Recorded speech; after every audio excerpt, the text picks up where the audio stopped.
तो क्या यार आपको पता है जितने भी गैलेक्टिकोज हमने साइन करे या फिर जितनी भी साइनिंग हम साइन करते हैं वो सिर्फ फ्लोरेंटिनो पेरेज नहीं करते हैं, वो रियल मैड्रिड के जो स्पॉन्सर्स या ब्रांड्स हैं वो भी साथ में करते हैं। तो आपको थोड़ा सा शायद अजीब सा लगेगा कि जो ब्रांड्स हैं स्पॉन्सर्स हैं वो कैसे किस तरीके से रियल मैड्रिड के लिए साइनिंग कर सकते हैं। आज की वीडियो में मैं आपको एग्जाम्पल्स के साथ बताऊंगा कि लास्ट कुछ ईयर्स में या फिर लास्ट कुछ जो साइनिंग्स हमारी हुई हैं वो इसी प्रिंसिपल के साथ हुई हैं, जहाँ पे जो ब्रांड्स हैं जो हमारे स्पॉन्सर्स हैं उन्होंने उन साइनिंग्स में किस तरीके से रोल अदा करा, किस तरीके से फ्लोरेंटिनो पेरेज ने जो साइनिंग्स करी वो स्पेसिफिकली उनके कैंपेन्स को ध्यान में रखते हुए करी। इससे आपको एक मॉडल और समझ में आएगा बिजनेस का कि किस तरीके से रियल मैड्रिड अपने स्पॉन्सर्स को एक तरीके से इन्वॉल्व रखती है और क्यों रखना चाहिए, क्योंकि क्या, क्या वो हमें ऐसा क्या दे रहे हैं कि हमें उनका भी ध्यान रखना पड़ता है। ठीक है, तो अगर आपको रियल मैड्रिड के स्पॉन्सर्स ब्रांड्स इन सब के बारे में समझना है that how they are helping out the club, please इस वीडियो को लास्ट तक देखना, आपको समझ में आ जाएगा। सबसे पहले how much money Real Madrid is earning, तो just to put in the context मैं कुछ स्पॉन्सर्स के बारे में बात करता हूं। जैसे कि आप एडिडास स्क्रीन पे देख सकते हो, 2028 तक का इनका लगभग कॉन्ट्रैक्ट है।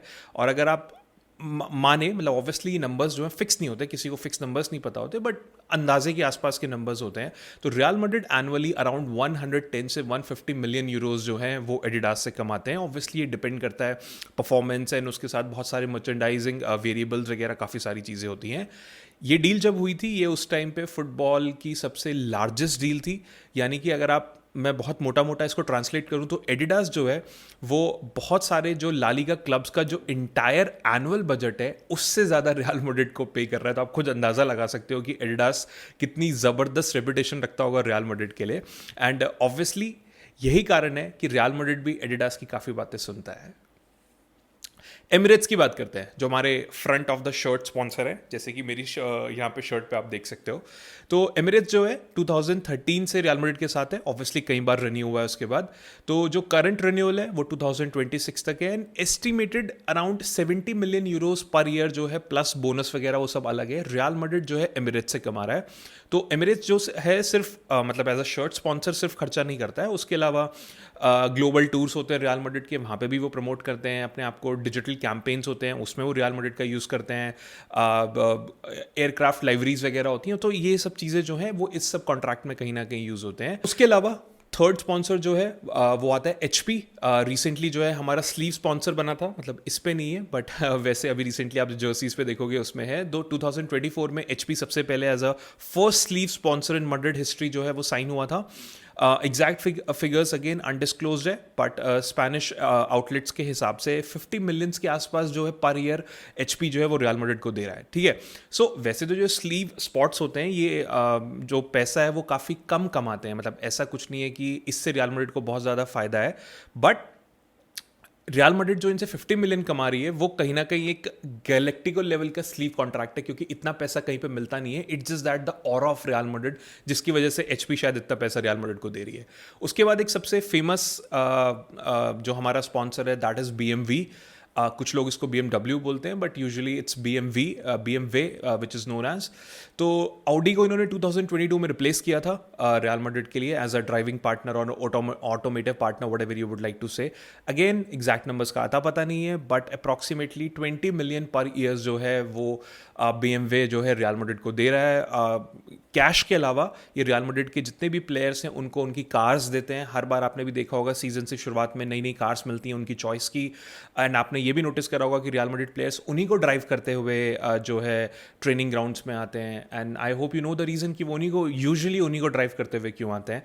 इसमें BMW जो है वो अपने PR फोकस होता है उनका, उनके EV मॉडल्स वगैरह का एडवर्टीजमेंट हो जाता है, काफ़ी सारी चीज़ें जो है वो इसमें इन्वॉल्व हो जाती हैं। उसके अलावा कुछ अदर पार्टनर्स हैं जैसे निविया हो गया, एडोबी हो गया, EA स्पोर्ट्स वगैरह, सेनेटाज एंड ऑल दैट। तो ये छोटे मोटे जो मतलब छोटे मोटे नहीं है बट इनकी रियल मैड्रिड के ऑर्डर में थोड़ा छोटा मोटा हिसाब किताब है, क्योंकि ये 3 to 8 मिलियन जो यूरोज है पर ईयर दे रहे होते हैं depending on the rights and activation and all that. तो मैं आपको इन सब के थ्रू क्या बताना चाह रहा हूँ, अगर मैं आपको कॉन्टेक्स्ट में रखना चाहूँ तो जो टोटल एनुअल कमर्शियल इनकम है रियल मैड्रिड की वो 424 मिलियंस थी फ्रॉम कमर्शियल सोर्सेज, जो कि 2022-23 में थी इन सब ब्रांड्स के थ्रू मिला के। ठीक है, 2023-24 में ये और ज़्यादा बढ़ गई। ऑब्वियसली बर्नेबाउ अपग्रेड्स हो गए, काफ़ी चीज़ें हो गए। ये almost 40% of the club revenue है। तो आप खुद ही सोच सकते हो रियल मैड्रिड जैसे बड़े क्लब के लिए जो बिलियंस में कमाई कर रहा है, उसके लिए 40% रेवेन्यू उनके स्पॉन्सर्स से आ रहा है। ये एक तरीके से ऑक्सीजन का काम करता है रियल मैड्रिड के ट्रांसफर्स एंड वेजेस के लिए। तो अगर आपका 40% रेवेन्यू कहीं से आ रहा है तो आपको उनकी बात तो सुननी पड़ेगी, राइट। तो अगर हाइपोथेटिकली कोई आपसे पूछे कि जो स्पॉन्सर्स हैं वो रियल मैड्रिड के लिए क्या लेके आ रहे हैं, तो Adidas plus Emirates plus HP अकेले रियल मैड्रिड के लिए ऑलमोस्ट 270 मिलियन जो है हर सिंगल ईयर लेके आते हैं। उसके बाद छोटे छोटे पार्टनर्स वगैरह को सबको मिला ले तो ऑलमोस्ट 400 मिलियन जो है वो रियल मैड्रिड के लिए हर बार लेके आ रहे हैं। एक छोटे से एग्जाम्पल के तौर पर अगर मैं रखूँ, जूड बेलिंगम की जो ट्रांसफर फी थी which is approximately 25 to 30 million per year, मतलब ईयर के हिसाब से, तो वो सिर्फ स्पॉन्सर्स ने कवर कर दी। तो टेक्निकली रियल मैड्रिड ने कुछ भी पे नहीं करा है जूड बेलिंगम के लिए।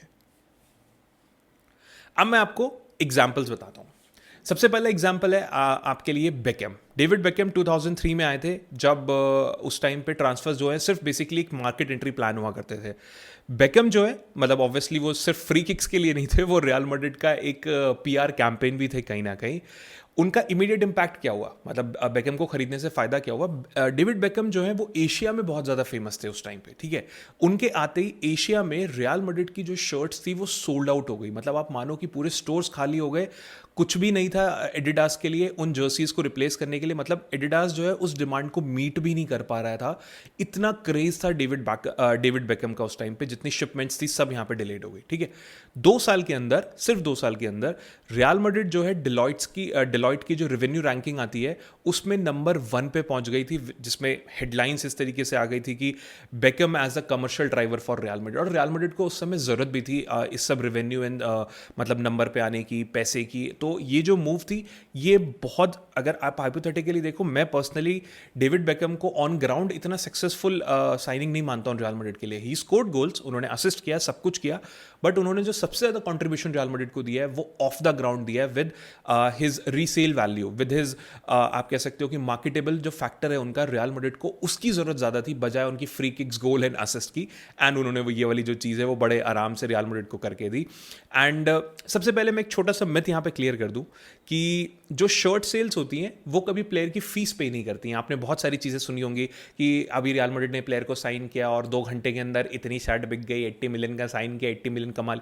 वो 80 मिलियन रियल मैड्रिड को नहीं मिलता है भाई, वो जो स्पॉन्सर है वो उसके पास जाता है, क्लब को उसका छोटा सा कट मिलता है। मतलब आप खुद सोचो, एडिडास आपको 100 मिलियन से ऊपर वैसे भी दे दे, फिर जो शर्ट बिके वो उसका भी पैसा दे दे, तो क्या भाई कटोरा लेके आया है यहाँ पे क्या? So it's not like that. वो जो शर्ट्स बिकती हैं उसका छोटा सा हिस्सा सिर्फ क्लब को मिलता है। जो सबसे ज़्यादा पैसा होता है वो ऑब्वियसली जो किट मेकर्स होते हैं which is Adidas as of now, उनके पास जाता है। तो जो इसमें रियल वैल्यू थी रियल मैड्रिड की, like I said, it's not the free kick, goals, assist and all that. इसमें जो सबसे ज्यादा अच्छी डील थी रियल मैड्रिड के लिए वो था मल्टी ईयर स्पॉन्सर लेवरेज मिला रियल मैड्रिड को, क्योंकि डेविड बेकहम आपके पास था, और ग्लोबल एक्सपेंशन मिली। उस टाइम पे हमने जापान टूर्स वगैरह करने शुरू करे थे with David Beckham, Luis Figo, Ronaldo, इस टाइप के प्लेयर्स थे। मतलब रियल मैड्रिड ने अपनी कमर्शियल जर्नी कहीं ना कहीं स्टार्ट करी थी फ्लोरेंटिनो पेरेस के अंदर। तो उसमें सबसे बड़ा रोल जो है वो डेविड बेकहम ने कहीं ना कहीं एक तरीके से अदा करा था। अब आते हैं मिस्टर क्रिस्टियानो रोनाल्डो, द बड़े भैया, 2009, हम सबके फेवरेट सुपरस्टार। तो ये एक ऐसा एग्जाम्पल है जो थोड़ा सा डिफरेंट है, क्योंकि रोनाल्डो जो है वो नाइकी के लाइफ टाइम एथलीट है एंड वो रियल मैड्रिड आ रहे थे विच इज़ एडिडास स्पॉन्सर्ड जर्सी, यानी कि यहाँ पे तो क्लैश बनता ही था नाइकी और एडिडास का। उनकी फी थी ऑलमोस्ट 94 मिलियन यूरोज, उस टाइम पे रिकॉर्ड थी। बहुत ज़्यादा क्लैशेस हुए थे, मतलब नाइकी चाहता था कि रोनाल्डो जो है वो रियल मैड्रिड ना जाए, क्योंकि ऑब्वियसली वो डिफरेंट काइंड ऑफ कैंपेन हो जाएगा। वहीं पे एडिडास जो है they were ready to do anything, मतलब उनको था बस हमसे पैसा लो रियल मैड्रिड वालों, प्लीज़ इसको खरीद के यहाँ पे ले आओ, क्योंकि हम नाइकी को दिखाते हैं कि किस तरीके से हम उनके लाइफ टाइम कैंपेन प्लेयर से भी एडवर्टीजमेंट यहाँ पे करा सकते हैं। तो बहुत टसल के बाद रियल मैड्रिड ने उनको खरीद लिया। ऑब्वियसली रियल मैड्रिड को कोई मतलब नहीं था नाइकी और एडिडास से क्या हो रहा है, वो उनकी आपस की लड़ाई थी कहीं ना कहीं, टू बी ऑनेस्ट, बट उनको अपने स्पॉन्सर की साइड लेनी थी। ऑब्वियसली वो उनकी हेल्प भी कर रहे थे। तो रियल मैड्रिड ने फाइनली रोनाल्डो को साइन कर लिया, क्योंकि उनको पता था कि जो इनकी कमर्शियल ग्रेविटी है वो बिल्कुल अनबीटेबल है।